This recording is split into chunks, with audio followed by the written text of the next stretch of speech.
Hey listeners, Jennifer here. Do you ever feel disconnected or even lonely as a business owner? I believe a huge part of being really successful in business is making powerful connections. And because I am so passionate about community and connections, I've created a place for you to connect, network with other like-minded entrepreneurs, and even get feedback from a certified coach, that would be me, on your business. Every week, I host a 1-hour coffee chat so that you have a consistent and free space to be in community with others who are on a similar journey. I would love to invite you to be a part of this community. Even if your afternoon beverage of choice is not coffee, I welcome you to join us. Go to the link in the show notes to join. I can't wait to meet you.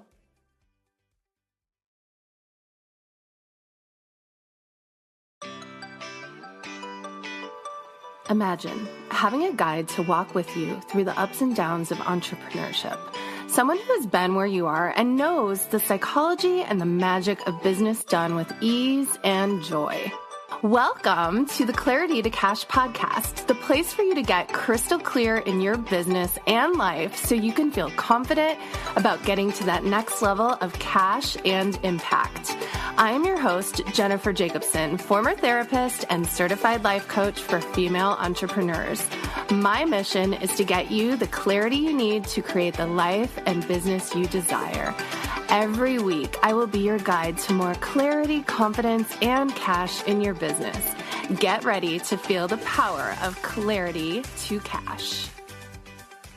All right. Welcome back to the podcast, everyone. I am just meeting my guest today, Ryane. Did I say that right? Ryane, yes. Ryane, okay. You're my second guest who has the name spelled Ryan in that same way, and I've mispronounced it both times. Oh. So, okay. Ryane, welcome to the podcast. Thank you. We just met literally right now, but I feel like we could talk for like hours upon hours. We have so probably much days. Yes. Ryane is an advanced accelerator coach, and since 2012, she has coached nearly 1,000 high-achieving women, specializing in the unique needs of high-achieving Black women to advance their professional dreams by overcoming and healing from the self-limiting mindset of, these are all the things I talk about, but she's got a new one, so I'm excited to dive into that today. Imposter Syndrome, Perfectionism, and one that I have not talked about yet, which is, well, I probably talk about it. I just talk about it in a different way, but she calls it Distractionism. So we're going to chat all about all of that today and much, much more. So welcome to the podcast, you guys. Welcome, Ryane. And tell us, how did you get started as an accelerator coach? Thank you. Thank you, Jennifer. Thank you for having me on your show. And I do think that we would have days and days and days of things to chat about for sure. Absolutely. So true. And thank you to your listening audience for having me. So how did I get, here into coaching, advanced accelerated coaching? I'd like to start the story, I think, with a point where I was first introduced to coaching and sort of where I was in my life at that time. So where I was at my life at that time, it was 2015. So this is a couple of years ago at this point in time. And I had already started a passion project called Inspire Sunday Brunch. And I had started to bring like a conversation around leadership to my network of girlfriends. And I would do brunches, I would host brunches, and I was the speaker. I hosted vision board workshops. So very aligned to sort of life coaching. Although I had no idea really even that existed at the time. And that was in 2012. And so by 2015, Inspire was something that I had been doing, in my community for a couple of years. And I had been really happy in my career. But at that point, I had begun to feel overworked, undervalued, started to feel muted, which I now know means it is a sign of having outgrown a place. It's time for you to leave. Okay. And eventually I did. But at the time I was feeling very frustrated. I had also just finished my graduate work at Georgetown in public relations. And so I had thought that I would maybe dabble a little bit into some strategic communications work. And so there's this nexus of this time.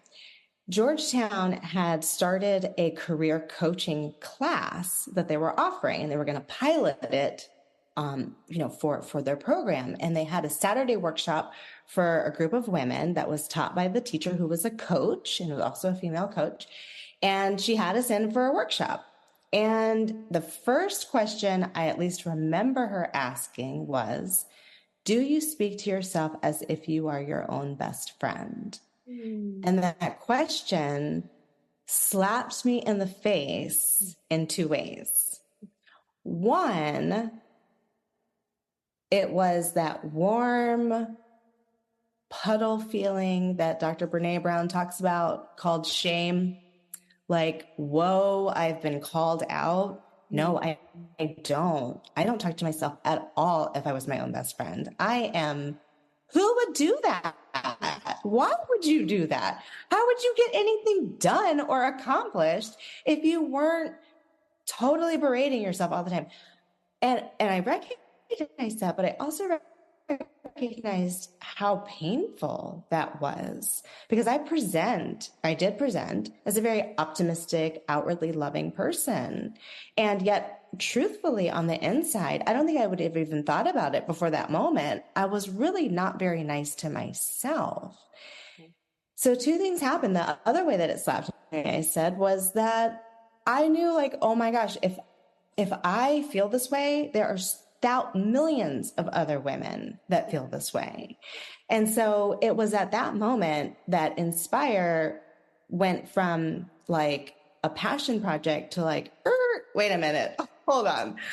I've got to really consider like how I can support a community, people, women, bright and talented women who are like me, they're high achieving, they're at the top of their game.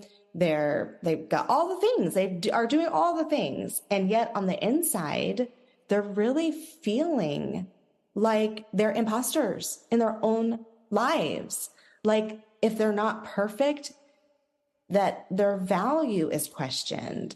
And then that third piece, distractionism, which is what I have seen consistently in my own life and in my practice, which is essentially neurodivergence. It is ADHD, specifically in this case, ADHD that is undiagnosed or unmanaged. And I don't diagnose by any means, but what I do see is I see, a practice, a whole clientele of these high achieving women who are stating the indicators of ADHD, and they don't even know it, right? They're like, I don't understand why I'm so smart, but I'm so incredibly overwhelmed. I can't seem to focus.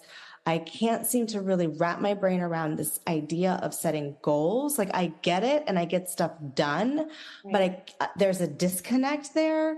And when you are left with, I'm smart, but I can't do, then I'm dumb. It's like back to I'm an imposter and I'm not perfect. I mean, it's like this loopy. So that's the triad that I talk about. And that's kind of how I got here. And so I decided, I was able to pilot that course for that semester. I had already graduated, but they allowed me to take that class. And I worked with that coach, and she literally helped me, exit where I was. Yes. And I started my coaching journey that next semester at Georgetown. And then chapter 2, which we certainly can talk about, which was starting a business, which totally talk about rip the Band-Aid off. It took the cast off of imposter syndrome, perfectionism, distractionism. It was like, I was starting all over again, but that really incited it for sure. That's how I got here. So cool. Yeah. Well, I think that's so interesting that you were such a pioneer. It seems like, you piloted the very first coaching program at that time. And I think, so many, I was the same way. I started out as a therapist and I didn't even know what coaching was. And then when I started to learn more about coaching, I was like, oh my gosh, where has this been? Like, this is truly like I love doing therapy. I love being a therapist, but I also really love the forward focus of coaching and how amazing it is at just like helping people get from where they are right now to where they really want to be. And so, yes, and you and I are so similar because we really want to look at the internal stuff that's getting in the way. And yes, starting your own business is like pulling off 1,000 band-aids, right? It's just the hardest thing because all of your stuff comes to the surface. All of the imposter syndrome, perfectionism, distractionism, they all rear their ugly heads. So tell me a little bit about how, like, yeah, like let's talk about this distractionism because I haven't used that word before. In fact, I haven't heard that word before. I think you should. I made it up. Yeah, I think you should trademark that right now. I did make it. Yeah, I need to do that. Yes. I refer to like shiny object syndrome, Yes. or just, not being able to focus on like the needle moving activities, right? Which is and it's so hard in business too, because we want to help and we want to, make a difference, but there's all this like stuff on, this, I don't even know what you'd call it, like this not fun stuff, like all the like daily habits and routines that you have to do in a business that are not, as exciting as sitting down and doing a coaching session with someone where you're making this transformation in their life and it's so amazing. And then you have to do all the other stuff that's not so sexy and not so fun, right? So, but let's talk about distractionism. And how do you think that plays out, and how do you think that really gets in our way? And I'm also super interested to talk about this conversation around it being undiagnosed ADHD, because as a therapist, and I mean, I've always kind of been against the idea of giving people a diagnosis, even though as a therapist, I've had to do that for, in many, many situations. Yeah, let's talk about it. All right, Jennifer. Yes, you talked about distractionism. What is it? How do I see it showing up in myself, certainly, and in my practice? And the thing that I see around distractionism, and I absolutely agree with you around labels and some of the, certainly the damage that can be done with labeling someone or something as something. What it has done for me, having a diagnosis, is it helped me and I just got a diagnosis at 43, and I am 43. So it was just, so essentially I'm super high functioning and have been super high functioning all my life. Yeah. And, we've moved a number of times. I'm a mom. And this last move, which was over the summer, we moved to a space that was much bigger and also a very old home. It's 100 years old. And so every single one of we also moved ourselves, which we haven't done before. It's always been a corporate move, which means things were packed up and things were put away. And then we started our lives. We did everything ourselves, and we did it very, very fast. So all that to say, it was extremely disruptive in my life, extremely disruptive. And I started to notice that I really couldn't find things. It was like I put things down and I couldn't find them, and the overwhelm, and it was like something just wasn't quite clicking. And I really, and being a coach and self-awareness and all those other kinds of things, it's let me look into this, because this is something that has been clearly a pattern. And now seeing my structures disrupted, I could see how I was operating. And it was like, okay, this is evidence, let me really check this out. Yeah. And of course, that also meant I was having the emotion of it too, the overwhelm, the frustration, the what's going on with myself kind of thing, like what in the world, Yeah. And so before I was diagnosed, I got an email that said ADHD coaching. Now that I'm thinking about it, I said, oh my gosh, coaching around ADHD, is this what I'm experiencing? Like, is this what's going on? Yeah. And so I do what we do. I Googled and what's the best book for ADHD in women? And a book came up called Your Brain's Not Broken, written by Dr. Teresa Rozier. And it was a phenomenal primer of what ADHD is and how it impacts the body and how it impacts a person. And it was so cathartic to hear that one, like, wow, this is a common enough experience with people where, it's categorized. I'm not like crazy. And this makes sense. Oh, right. Time blindness is a real thing. Goal orientation and goal, not just achievement. I can achieve my goals, but it seems so incredibly difficult, the connection between like a goal and planning, and other people seem to be able to be very linear. I'm married to a very linear person, so I can see the contrast, between how I operate, he operates.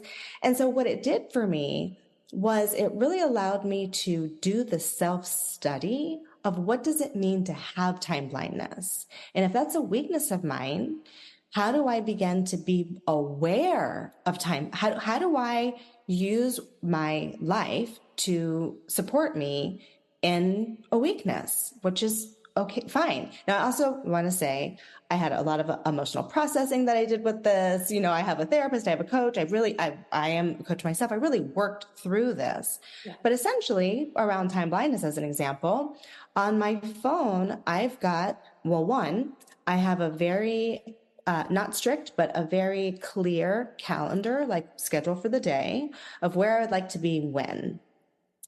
Because otherwise time will just kind of elude. When I say elude, that means I'll get very focused. I have a daughter. I'll get very focused on her at the moment, and we'll be having a really good time, and we'll be at dinner and talking, and I won't notice that, oh my gosh, it's been an hour and a half. You need to be in the bath. You need to be in bed. Wait a second. Oh my goodness. And those kinds of things really matter, particularly when you're raising a person. They really matter because she needs structure and, that kind of thing. And so, so I now have a very clear schedule, and in my phone, which is attached to my watch, I have an alarm that goes off, per block of time. And it's labeled because I will look at the clock and I'll be like, what am I supposed to do at 8? And of course, none of this is to do with my smarts. I'm very intelligent. And yet those kinds of things just, are not part of my strengths at this point. And so that helps me, but I would not have been able to even gotten out of the self-shaming of I'm late all the time as a personality trait versus, oh, wow, not only do I is this something that I am, but not just culturally, but in my home, I was raised by people. Then my parents both are very open about, oh my gosh, we're totally ADHD. We didn't even know, So I was raised in a home that wasn't a linear home either. So I'm doubly, not only do I have neurodivergence, but I was also raised in a home where my strengths are my strengths, like my coaching ability. And my home, we talked about emotional intelligence. My father's bookshelf is all about personal development. My mom's bookshelf is all about how to help people in their leadership. So my soft emotional skills are like Popeye, and my goal setting skills personally are, I'm working on those. So it's just very interesting. That's that distractionism piece there and how it sort of shows up for me. So interesting. And do you mind, just for the audience, what exactly is time blindness? Because I know absolutely. Just so we're all on the same page. I know, it was new to me too. Absolutely. I didn't even know that was a thing. So time blindness is really an awareness of time. And it's almost funny for me to talk about because I don't know what it would feel like to have linear sense of time, because there are many moments where I know intuitively like what time it is, like almost to the minute, like, oh, it is like 1:09, right on time. There is, though, when I am focused on something, there can be a real time lapse when I'm focused. And I think that's like general sense of time blindness. Like when you're focused on something, there's not a cue that says to yourself, oh, check in with linear time, not with interest time, but with linear time that says, oh, we live in this time space reality that at 3:00 I'm supposed to be someplace. And at 2:45, I got really focused on cleaning out my drawer, which is important, and I really needed to do it. And I didn't look up, and now it's 3:05, and I'm 5 minutes late. I might not be an hour late, but oh gosh, 3:05 really, 3:02 made a difference because I was meeting with the president at 3, and I was still checking my email, or I couldn't find something, or, so it can get very glitchy. Mm-hmm. Yeah. So, what do you think the difference is? Because I mean, ADHD is obviously like, that's a diagnosis, and I imagine for you, like, it felt really good to know, okay, now I understand, like, this makes sense now. But I wonder for the women out there who are not, maybe they're suffering from ADHD. We don't know. But how do you, like, what's the difference, do you think, between distractionism and actual true ADHD, and really, like, how do you manage either one of them better? Absolutely. So let me say this, because what I am as a coach, I am not a physician. And so I coined distractionism 5 years ago, because that was my experience. Right. And so it was my experience, but also what I was seeing with my clients, like over and over. So some of the indicators are, again, very high achieving people who, have goals, but they can have a real difficult time with goal orientation. They can have a difficult time with like task management, finding things, structuring things. And so what I talked about was this idea of being distracted. And that was the term that I used in my marketing and talking to, my clients, oh, this is a thing. And, rather than like labeling them with it, by any means, but just sort of categorizing. And so I would say that I don't know if there's necessarily a difference between the two, because one is like, I think how we talked about, use the term shiny object syndrome. It's sort of the same, right? It's like my take on what ADHD felt like to me before I actually knew it was ADHD. Okay. So I don't know if they're necessarily distinctly different than each other, but I certainly clinically can't say that they're the same. Right. Right.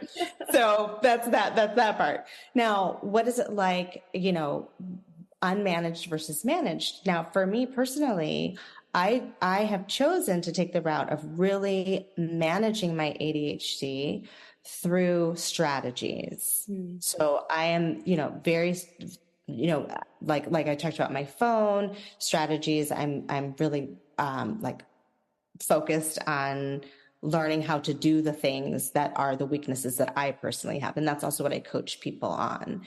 Now, there's, of course, multitudes of ways to, support yourself if that is the case, that you're feeling over, ADHD is part of who and what you're experiencing.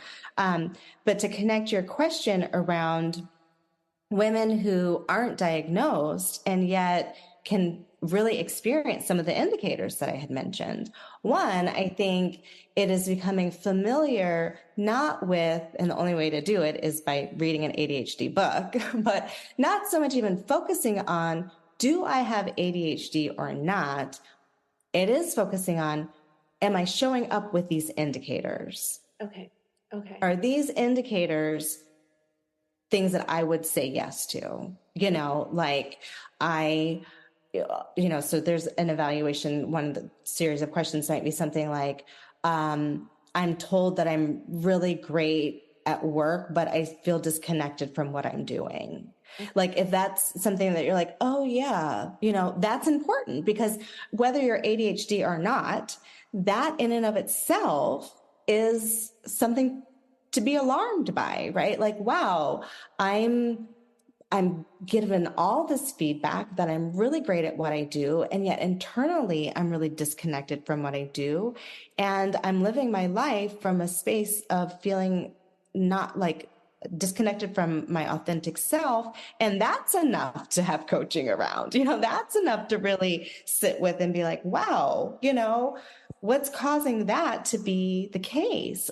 So I think it's important that if somebody's feeling overwhelmed, they're feeling anxious, labels can be important for like categorizing and investigating and like, doing your research, because how else would we find the information? But I think less of labeling for self and using it as like, okay, how do I create a map for myself that's actually made for me so I can go to where I've got to get to, which are my goals, but how do I create my own map to get there?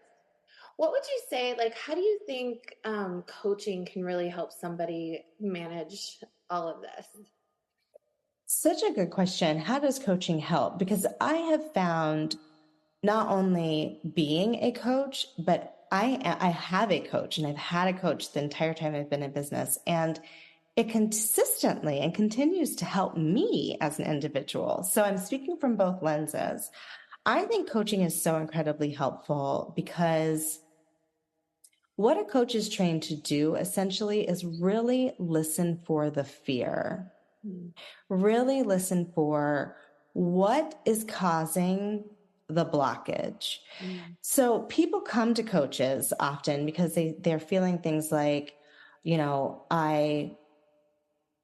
I am in business and I can't seem to finish my website. I, want to move up in my career, but I just can't get my resume done. It's like these things that they like can't accomplish, quote unquote, right? And then in coaching, what we very quickly recognize is, okay, well, I could give you 25 more strategies around, well, your resume needs to look like this or this or this or this, or in business, do these things. But that's not going to help. Because a person, most of us, we already know like what to do. We can't seem to make ourselves do it. And why is that? It's because there's a limiting belief there. And that's what a coach is going to help a person really come to terms with. It's not that you don't want what you want. You do want it. It's not that you don't even really not know what you want, because you do know what you want. If you're really honest with yourself, it is that you don't believe that you're worthy or enough to have the things that you want. And that's where the shame and the emotion and the guilt and the fear, that's where they live. And that's really sticky, yucky, mucky stuff. And so it's really helpful to have a guide who's dedicated their life's career to the muck, how to get you, how to help you get out of the muck. And I love coaching too, because it's really about supporting someone learn the tools to do that for themselves. Because we can't have somebody, we can't achieve someone's goals for them, but we certainly can give them the tools for them to master how to get to their goals, for sure. Yeah, I'm so glad you brought up tools, because that was the last question I really wanted to make sure that we touched on today. What do you believe are the 3 most essential tools to advance in entrepreneurship and in coaching?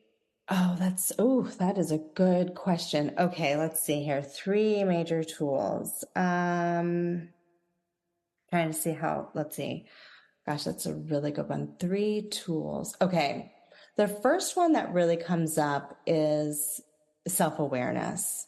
Okay. I think that's huge. And so in terms of a tool for self-awareness, there's nothing quite like meditation to start hearing what your thoughts are, right? Like that's tried and true, I think, or a mindfulness practice in general. But I think as a specific tool, I think that is probably maybe like the most like granddaddy of all tools in general. It's just this idea of self-awareness and through meditation. I also think that a tool for business owners is really adopting, particularly for solopreneurs, multiple hat thinking is really important. Okay. There's a really fantastic book called The E-Myth Revisited by Michael Gerber, where he talks about the 3 hats of entrepreneurship. And most of us are really focused on our technician hat. Like I could spend eons and days around coaching information, healing information, the chakra system. Oh my gosh, give it to me. I love it. However, we also have these 2 other hats that are super important in business, which is the manager and the technician. Excuse me, the manager and this and the not the technician. You see, the technician wants to get a lot of airtime. The manager and the CEO, the executive, the entrepreneur themselves. And so that 3 hat thinking is super important. Then I also like to break it down into the C-suite. My chief operating officer, my executive, my CEO, CMO, CFO. And so that's a tool that I really use in my business to organize myself and teach my clients to use. And then a third is really belief questioning. You know, is it true? Asking yourself, is the belief true? I love it. As a tool.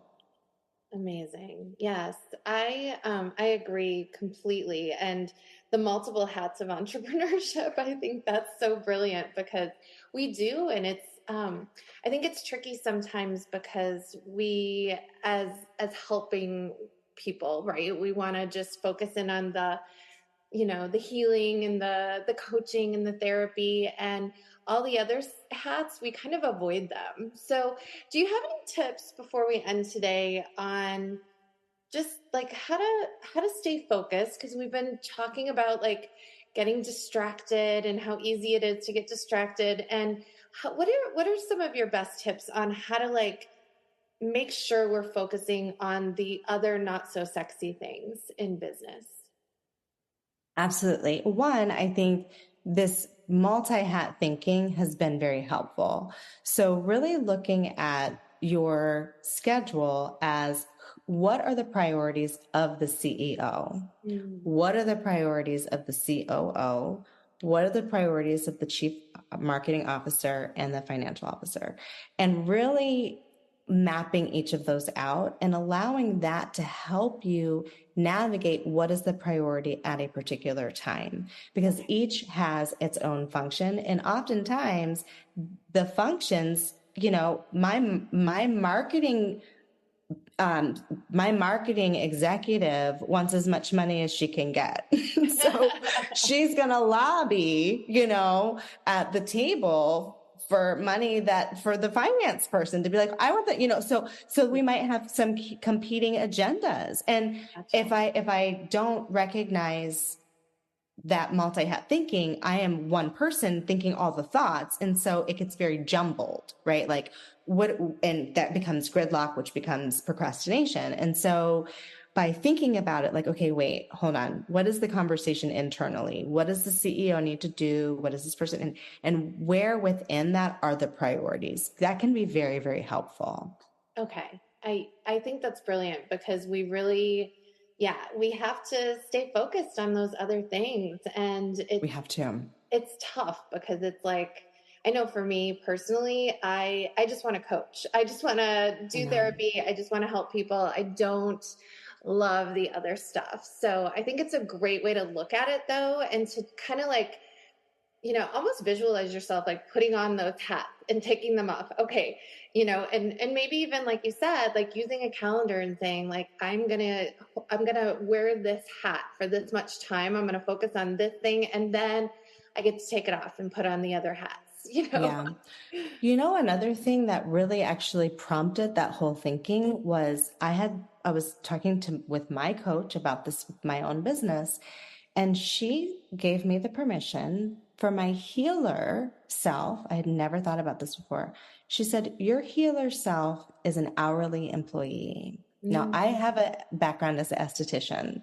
So I clocked in and I clocked out. So I like literally was like, oh, my healer self clocks in and she clocks out. She is not the CEO of my business. She can't be, because the healer in me, she wants to heal. That's all she wants to do. She's not interested in any of it. In fact, she hates it. She hates social media. She hates it all. It's just a very visceral reaction when the healer is in, when I'm tapped in. I don't want to do anything else. And I can actually feel it coming on. I'm like, oh, healer, I love her.